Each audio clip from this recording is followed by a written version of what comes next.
Hello and welcome to the Brand Therapist Podcast. I'm Yamilca Rodriguez, and I'm super excited for our talk today. As you know, I like to do solo Fridays, and today we're going to talk about personal branding within a corporation.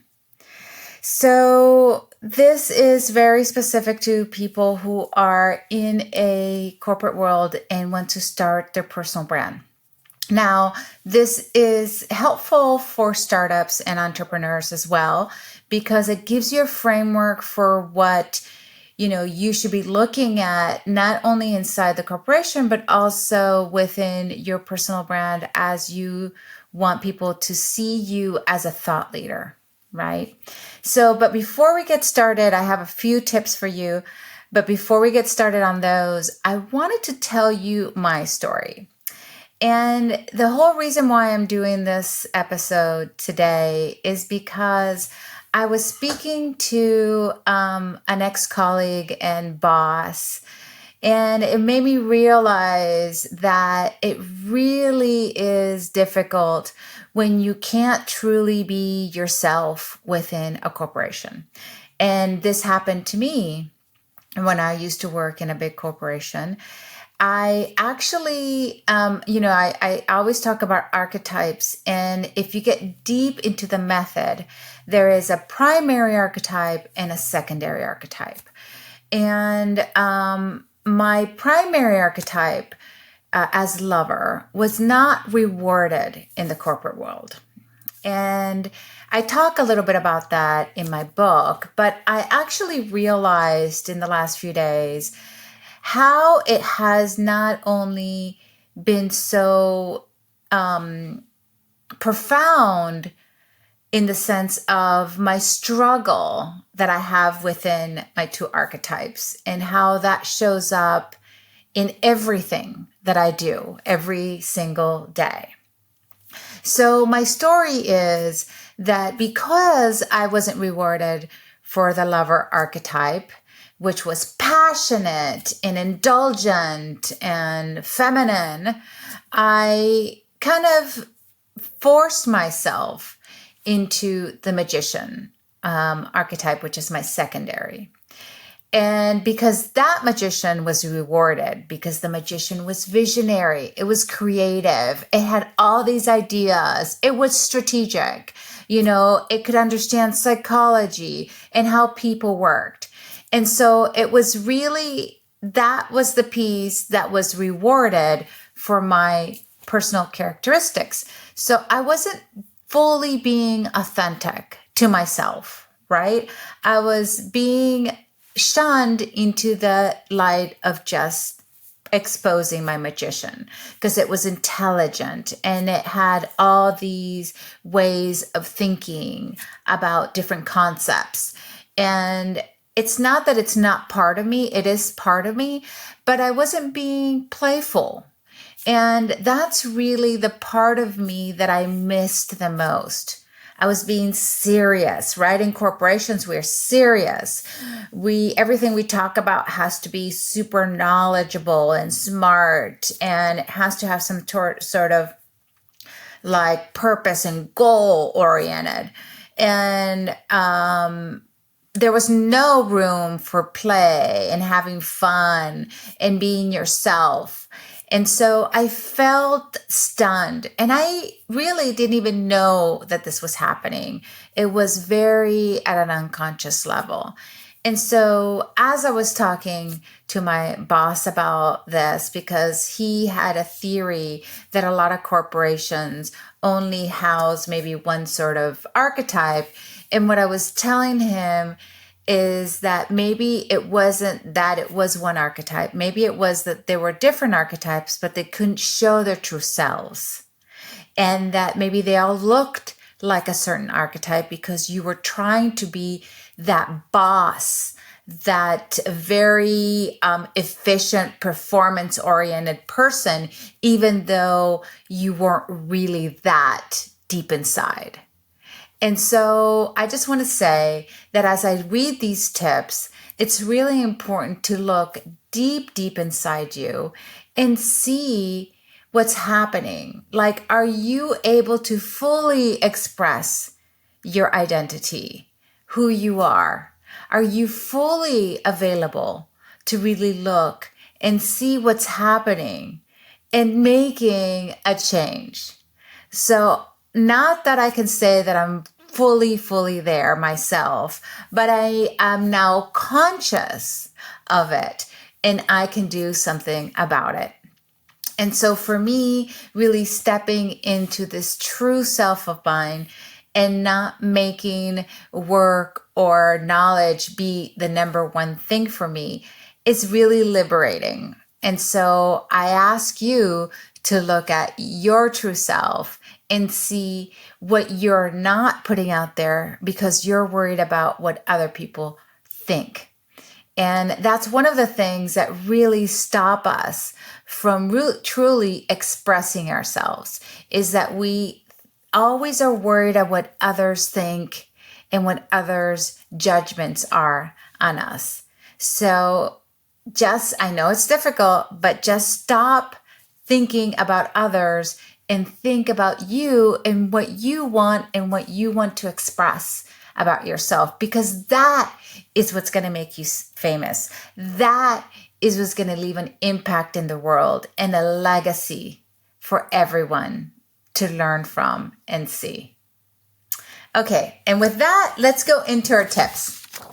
So obviously, the first one is be authentic. And what that means is take a look and see what your true characteristics are. If you're in a corporation, are you just copying your boss or somebody that you see as being super smart and intelligent and not expressing your true self? Well, I'll tell you in further down tips why that's not good, because your true self can really support the company brand, and the way that you're doing it is unauthentic. The second thing is I would suggest you go to bespokebranding.io and do the brand assessment, the quiz, and find out who your archetype is. And just take a look at that and think about what that means for you and what that is truly saying about who you are. Do you feel like that is something that you're not expressing in your job? Is there something that you're not fully taking on because you're afraid of what people will say? And think about that. What archetypes do is just give us a different perspective, give us an understanding of ourselves. And really what it does is, like what it did for me, is gives you a conscious way to look at how you're behaving so we can be consistent. And we'll talk about consistency as one of the tips, but consistency does bring a connection and a feeling that people will know you deeper and better. The next one is providing training and resources. This is where inside companies we can become a thought leader. Right?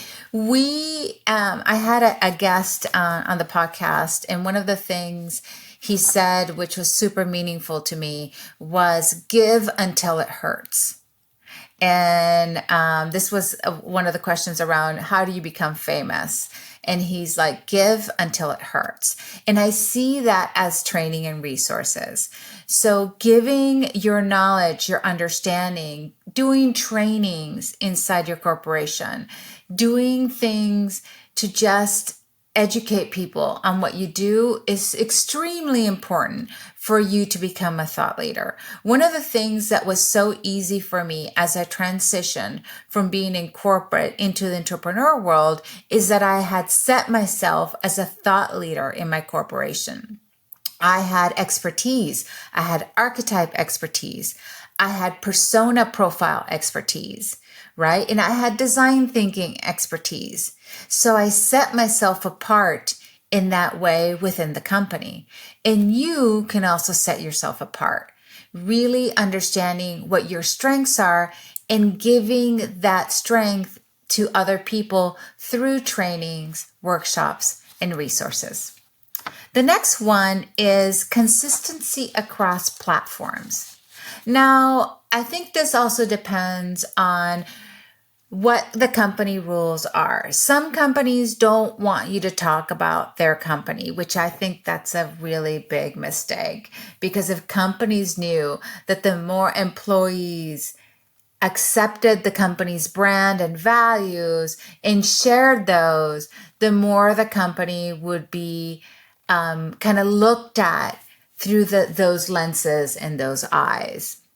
So if you're allowed to talk about the company's values, then I would also connect yourself to those values and share those, whether it's LinkedIn, whether it's Facebook, or even Instagram, or TikTok, or Twitter. Like whatever your favorite social media platform, share how those values of the company connect with your personal values.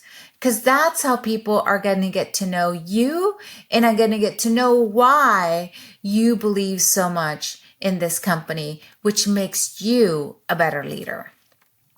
Then, content strategy and thought leadership.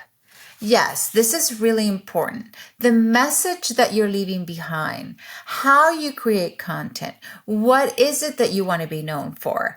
If you do it from a strategic place, then there will always be a reason to be, a reason to believe.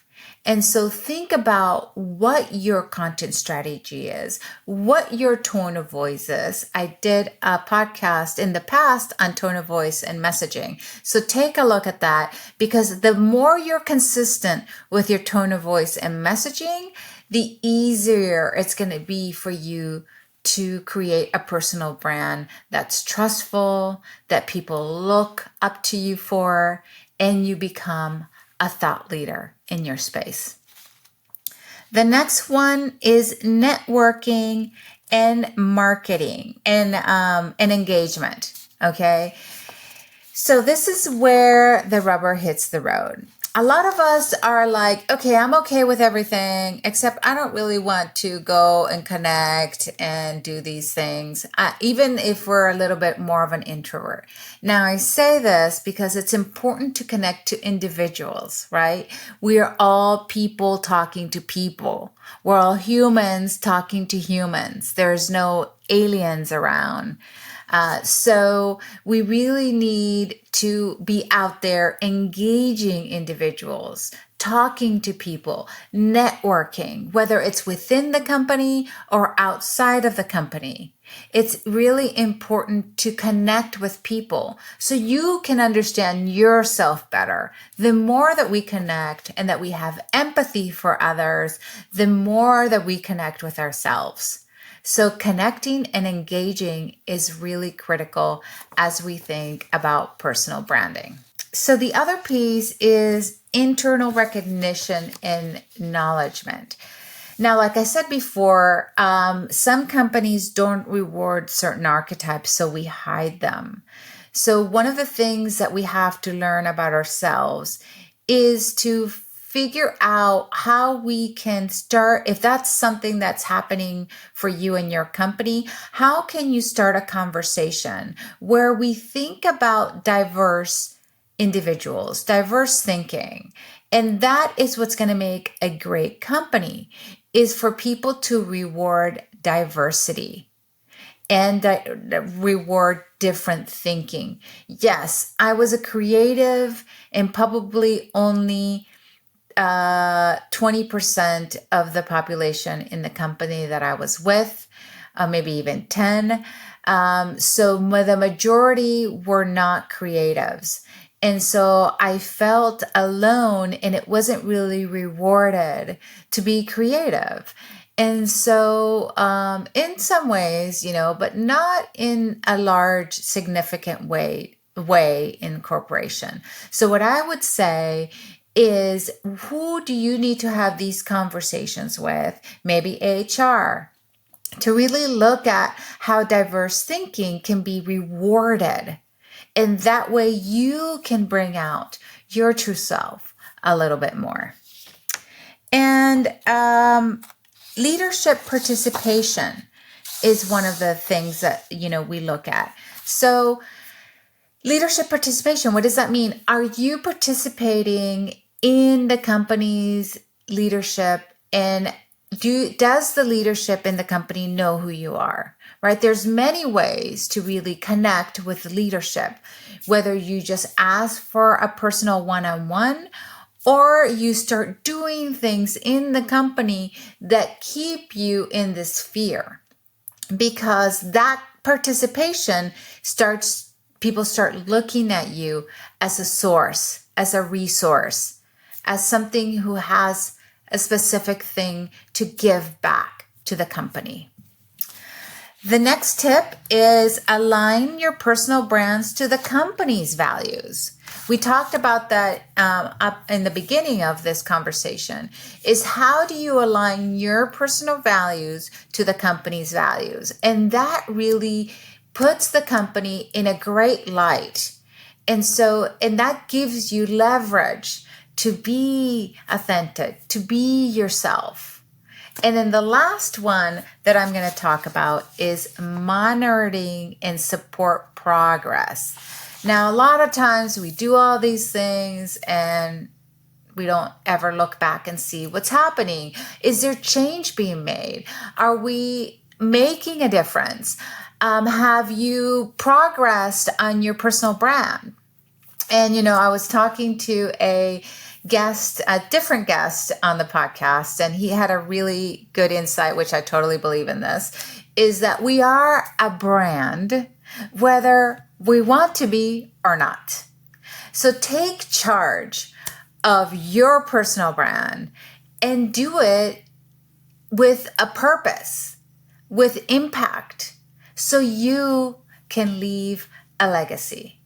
And monitor and look at the progress of that brand that you're building.